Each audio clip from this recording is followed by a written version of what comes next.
The prophetic end of days, Israel, and the wars, Gog and Magog.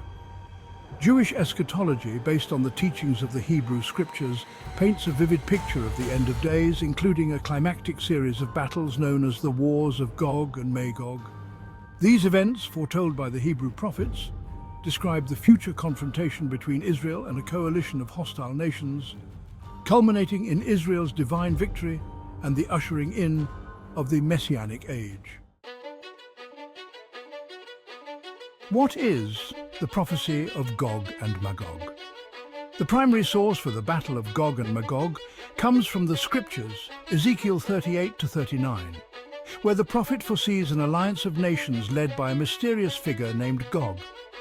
The term Gog may refer to a specific leader or a symbolic representation of forces opposing God and Israel. The nations allied with Gog are described as Meshech, Tubal, Persia, Cush, Put, Gomer, and the house of Togarmah. Ezekiel 38, verses 2 to 6, states, "Son of man, set your face towards Gog of the land of Magog. Princes Persia, Cush, and Put are with them, all of them with weapons, Gomer and all his soldiers, from the uttermost parts of the north." These nations in ancient times are believed to correspond to regions north of and surrounding Israel, primarily in Asia Minor and Persia. The names Meshech and Tubal are associated with areas in modern-day Turkey. Persia, mentioned explicitly, is today's Iran. Gomer is linked with areas in the former Soviet Union and Russia. Iran, as the central power in Gog and Magog.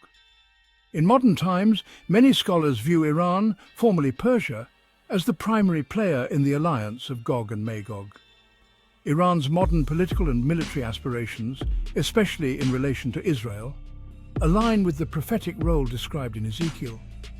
Iran is one of the most vocal adversaries of Israel today, providing direct support to militant groups like Hezbollah and Hamas.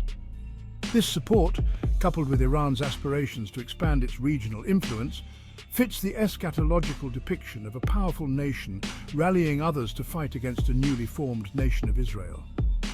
The wars currently involving Israel against Hamas, Hezbollah, and Iran-backed groups in Lebanon can be seen as precursors of this large prophetic war.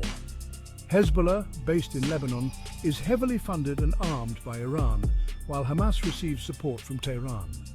Together, these factions represent the modern embodiment of the coalition seen in the prophetic visions of Gog and Magog. The role of other nations. The other nations listed in Ezekiel, like Meshech and Tubal, may today correspond to regions in Turkey, parts of Russia, or other former Soviet territories. Today's geopolitical alignments with Russia's strategic involvement in the Middle East, including its alliances with Iran, Turkey and Syria, add complexity to the situation. These alliances create a scenario for a grand coalition of nations poised against Israel, not only fulfilling the prophecy of Gog and Magog, but also setting the stage for an all-out apocalyptic world war. Israel's divine victory. The prophecy of Ezekiel makes it clear that despite overwhelming odds, Israel will not only survive but triumph in the wars of Gog and Magog. God himself intervenes in this battle as described in Ezekiel 38, verses 18 to 22. On that day, when Gog sets foot on the soil of Israel, declares the Lord God, my raging anger shall flare up. I will summon the sword against him throughout my mountains. I will punish him with pestilence and bloodshed. And I will pour torrential rain, hailstones and sulphurous fire upon him and his armies. This divine intervention ensures the defeat of Gog and his allies, signifying that Israel's survival and victory are not purely by military means, but by the hand of God. The result is a clear revelation of God's power to all nations, which leads to global acknowledgement of his sovereignty. The fall of Iran and the symbolism of Babylon. There is a striking parallel between the prophesied downfall of Iran and the ancient downfall of Babylon, as described in Isaiah chapters 13 and 14. Just as Babylon was once a mighty empire that fell due to its tyranny over its people and its opposition to God, so too Iran, often depicted as a latter-day Babylon, may meet a similar fate in the final wars of Gog. Isaiah 13 foretells the utter destruction of Babylon, a city and empire that once symbolized defiance against the God of Israel.